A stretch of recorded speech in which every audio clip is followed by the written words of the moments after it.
Hello guys, welcome to the most comprehensive Selenium WebDriver with powerful Python programming language course on Udemy.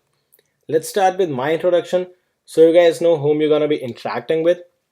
My name is Anil and I'm going to be your instructor for this course.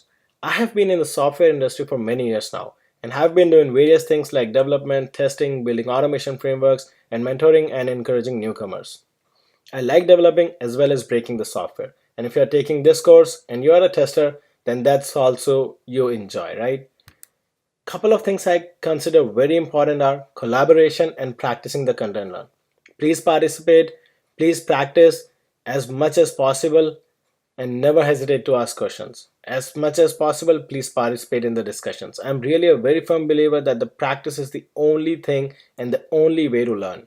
More questions, more practice means better learning.